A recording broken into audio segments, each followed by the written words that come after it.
Hi friends, എല്ലാവർക്കും പൊടീസ് വേൾഡിലേക്ക് സ്വാഗതം. ഇന്ന് ഞാൻ വന്നിട്ടുള്ളത് വളരെ എളുപ്പത്തിൽ തയ്യാറാക്കി എടുക്കാൻ പറ്റുന്ന നല്ല ടേസ്റ്റി ആയിട്ടുള്ള ഒരു ഈവനിങ് സ്നാക്കിൻ്റെ റെസിപ്പി ആയിട്ടാണ് കേട്ടോ. ചായ തിളയ്ക്കുന്ന നേരം കൊണ്ടൊക്കെ തന്നെ നമുക്കിത് റെഡിയാക്കിയിട്ട് എടുക്കാൻ വേണ്ടിയിട്ട് പറ്റുന്നതാണ്. അപ്പോൾ വീഡിയോ കണ്ടുകൊണ്ടിരിക്കുമ്പം ഇഷ്ടമാണെന്നുണ്ടെങ്കിൽ മറക്കാതെ ഒന്ന് ലൈക്കും കൂടി ചെയ്തേക്കണേ. അപ്പോൾ നമുക്കിതെങ്ങനെ തയ്യാറാക്കുന്നതെന്ന് ഒന്ന് നോക്കിയിട്ട് വരാം. അപ്പോൾ നമ്മുടെ സ്നാക്ക് തയ്യാറാക്കി എടുക്കുന്നതിനായിട്ട് നമുക്ക് ആദ്യം തന്നെ വേണ്ടത് അവലാണ് കേട്ടോ. ഞാനിവിടെ 1 കപ്പ് അളവിലാണ് അവൽ എടുത്തിട്ടുള്ളത് കേട്ടോ. ബ്രൗൺ അവലാണ് എടുത്തിട്ടുള്ളത്. ഏത് അവൽ വേണമെങ്കിലും ഉപയോഗിക്കാവുന്നതാണ്. ഇത് നമുക്കൊരു പാത്രത്തിലേക്ക് അങ്ങ് ഇട്ട് കൊടുക്കാം. ശേഷം നമുക്കിതിലേക്ക് കുറച്ച് വെള്ളവും കൂടി ഒഴിച്ചിട്ട് നമുക്കിതൊന്ന് സോക്ക് ചെയ്യാൻ വേണ്ടിയിട്ട് വെക്കാം. ഞാൻ എടുത്തിട്ടുള്ള അവലിന് അധികം കട്ടിയില്ല, അതുകൊണ്ട് ഞാനിവിടെ ഒരു 2 മിനിറ്റ് നേരെ ഒന്ന് സോക്ക് ചെയ്യാൻ വേണ്ടിയിട്ട് വെക്കുന്നുള്ളൂ കേട്ടോ. അപ്പോൾ നല്ല കട്ടിയുള്ള അവലൊക്കെയാണ് എടുക്കുന്നതെന്നുണ്ടെങ്കിൽ ഒരു 5 മിനിറ്റ് നേരമെങ്കിലും ഒന്ന് സോക്ക് ചെയ്യാൻ വേണ്ടിയിട്ട് വെക്കണേ. അപ്പോൾ ഇതാ ഒരു 2 മിനിറ്റൊക്കെ ആയപ്പോഴേക്കും അവലൊക്കെ ഒന്ന് കുതിർന്ന് വന്നിട്ടുണ്ട് കേട്ടോ. ഈ ഒരു സമയത്ത് നമുക്കിതിൻ്റെ വെള്ളമൊക്കെ ഒന്ന് മാറ്റിയിട്ട് ഇതൊന്ന് പിഴിഞ്ഞെടുക്കുക കേട്ടോ. വെള്ളം ഒരുപാട് അങ്ങ് ടൈറ്റായിട്ട് പിഴിഞ്ഞെടുക്കണ്ട, എങ്കിലും ഒരുവിധം നന്നായിട്ട് അതിലെ വെള്ളമൊക്കെ പോകത്തക്ക രീതിയിൽ നമുക്കൊന്ന് പിഴിഞ്ഞിട്ടെടുക്കാം. അപ്പോൾ ദാ അവലിൻ്റെ വെള്ളം എല്ലാതും മാറ്റി ഞാൻ എടുത്തിട്ടുണ്ട്. ഇനി നമുക്കിതിലേക്ക് ഒരു ചെറിയ സവാള ചെറുതായിട്ട് കട്ട് ചെയ്തത് ചേർത്ത് കൊടുക്കുക കേട്ടോ. എത്രത്തോളം ചെറുതാക്കി അരിയാൻ പറ്റുമോ അത്രത്തോളം ചെറുതാക്കിയിട്ട് അരിഞ്ഞ് ചേർക്കുക കേട്ടോ. പിന്നീട് ഞാൻ ഇതിലേക്ക് ചേർത്ത് കൊടുക്കുന്നത് ഒരു പച്ചമുളകാണ് കേട്ടോ. അതും ചെറുതായിട്ടൊന്ന് അരിഞ്ഞെടുത്തിട്ടുണ്ട്. ശേഷം ഞാൻ ഇതിലേക്ക് കുറച്ച് കറിവേപ്പില കൂടി ചേർത്ത് കൊടുക്കുകയാണ്. അതും ഒന്ന് ചെറുതാക്കി അരിഞ്ഞിട്ടാണ് ചേർത്ത് കൊടുക്കുന്നത് കേട്ടോ. കറിവേപ്പിലയ്ക്ക് പകരം മല്ലിയില വേണമെങ്കിലും ചേർത്ത് കൊടുക്കാവുന്നതാണ്. പിന്നീട് നമുക്കിതിലേക്ക് ഒരു 1/4 ടീസ്പൂൺ അളവിൽ ചെറിയ ജീരകം കൂടി ചേർത്ത് കൊടുക്കാം. താല്പര്യമുണ്ടെങ്കിൽ മാത്രം ചേർത്ത് കൊടുത്താൽ മതിയാവും. അടുത്തതായിട്ട് നമുക്കിതിലേക്ക് ഒരു 1/2 ടീസ്പൂൺ അളവിൽ മുളക് പൊടി കൂടി ചേർത്ത് കൊടുക്കാം. മുളക് പൊടിയുടെ ആണെങ്കിലും മുളകിൻ്റെ ആണെങ്കിലും ഒക്കെ അളവ് നമ്മളുടെ എരിവിനനുസരിച്ചിട്ട് തീരുമാനിക്കുക കേട്ടോ. പിന്നീട് ഞാനിതിലേക്ക് ഒരു 1/4 ടീസ്പൂൺ അളവിൽ മഞ്ഞൾപ്പൊടി കൂടി ചേർത്ത് കൊടുക്കുകയാണ്. അതിനുശേഷം നമുക്കിതിലേക്ക് ഉരുളക്കിഴങ്ങ് ചേർത്ത് കൊടുക്കാം. ഞാനിവിടെ ഒരു മീഡിയം സൈസിലെ ഉരുളക്കിഴങ്ങാണ് എടുത്തിട്ടുണ്ടായിരുന്നത്. അത് നന്നായിട്ട് വേവിച്ചതിന് ശേഷം അതിൻ്റെ ഒരു തൊലിയൊക്കെ മാറ്റിയിട്ട് നന്നായിട്ടൊന്ന് ഉടച്ചെടുത്തിട്ടുണ്ട്. അതാണ് ചേർത്ത് കൊടുക്കുന്നത് കേട്ടോ. ഇനി നമുക്കിതിലേക്ക് 1 ടേബിൾ സ്പൂൺ അളവിൽ ഓയിൽ കൂടി ചേർത്ത് കൊടുക്കാം. ഞാനിവിടെ വെളിച്ചെണ്ണയാണ് കേട്ടോ ചേർത്ത് കൊടുക്കുന്നത്. ശേഷം നമുക്കിതിലേക്ക് ആവശ്യമായിട്ടുള്ള ഉപ്പ് ചേർത്ത് കൊടുക്കാം കേട്ടോ. ഉപ്പ് ചേർത്ത് കൊടുക്കുമ്പോൾ എപ്പോഴും ശ്രദ്ധിക്കുക, കൂടിപ്പോയാലും കുറഞ്ഞു പോയാലും പ്രശ്നമാണ് കേട്ടോ. കുറഞ്ഞു പോയി കഴിഞ്ഞാൽ അതിൻ്റെ ഒരു ടേസ്റ്റ് കിട്ടത്തില്ല. കൂടിപ്പോയി കഴിഞ്ഞാൽ പിന്നെ നമുക്കിത് കഴിക്കാനും പറ്റത്തില്ല, വേറെ ഒന്നും ചെയ്യാൻ പറ്റത്തില്ല. അപ്പോൾ ഉപ്പിടുമ്പോൾ എപ്പോഴും ശ്രദ്ധിക്കുക. ആദ്യം കുറച്ചിട്ടിട്ട് നന്നായിട്ട് മിക്സ് ചെയ്തതിന് ശേഷം നോക്കുക, കുറവുണ്ടെങ്കിൽ കുറച്ചുകൂടി ഇട്ട് കൊടുത്താൽ മതിയാവും. ഇനി നമുക്കിത് നന്നായിട്ടൊന്ന് മിക്സ് ചെയ്തിട്ട് എടുക്കാം. അപ്പോൾ അത് ആദ്യം നന്നായിട്ട് മിക്സ് ചെയ്തെടുത്തിട്ടുണ്ട്. ഇപ്പോൾ ഇതൊരിത്തിരി ലൂസായിട്ടാണ് ഇരിക്കുന്നത്, അതായത് കയ്യിലൊക്കെ ഒട്ടിപ്പിടിക്കുന്ന ആ ഒരു രീതിക്കാണ് ഇരിക്കുന്നത്. ഇത് നമുക്കൊന്ന് ടൈറ്റ് ആക്കാൻ വേണ്ടിയിട്ട് കുറച്ച് പൊടി ചേർത്ത് കൊടുക്കാം. അതിനായിട്ട് ഞാനിവിടെ അരിപ്പൊടിയാണ് കേട്ടോ എടുത്തിട്ടുള്ളത്.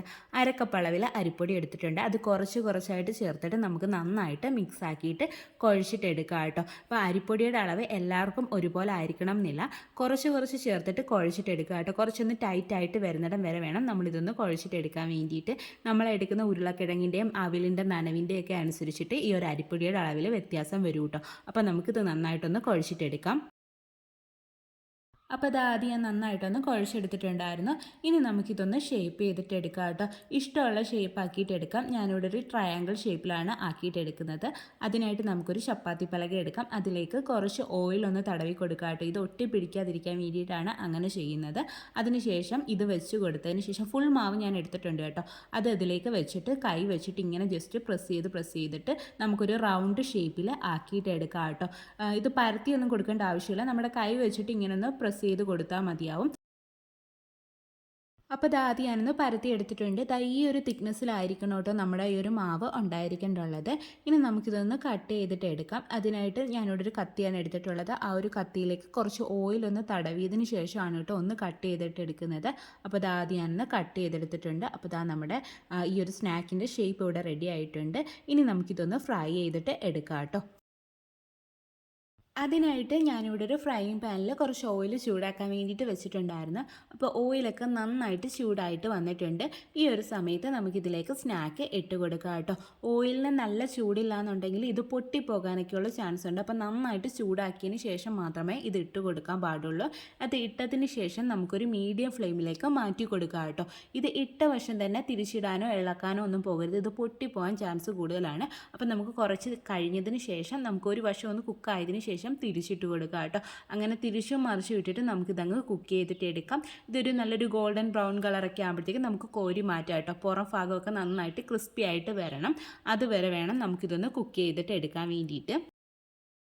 അപ്പോൾ ദാ നമ്മുടെ സ്നാക്കിൻ്റെ ഒരു ഭാഗം ഒന്ന് കുക്കായി വന്നിട്ടുണ്ട് കേട്ടോ. ഈ ഒരു സമയത്ത് നമുക്കിതൊന്ന് തിരിച്ചിട്ട് കൊടുക്കാം. അപ്പോൾ ഇതാ നമ്മുടെ അവൽ വെച്ചിട്ടുള്ള 4 മണി പലഹാരം എല്ലാതും ഇവിടെ റെഡി ആയിട്ട് വന്നിട്ടുണ്ട്. ഈ ഒരു സമയത്ത് നമുക്കിതൊന്ന് കോരി മാറ്റാം കേട്ടോ. ഇനി നമുക്ക് ബാക്കിയുള്ളതും കൂടി ഇതുപോലെ തന്നെ ഒന്ന് റെഡിയാക്കിയിട്ട് എടുക്കാം. ഈ ബാക്കിയുള്ളത് റെഡിയാക്കാൻ എടുക്കുമ്പം നമ്മുടെ എണ്ണയുടെ ചൂട് ശ്രദ്ധിച്ചോളൂ കേട്ടോ.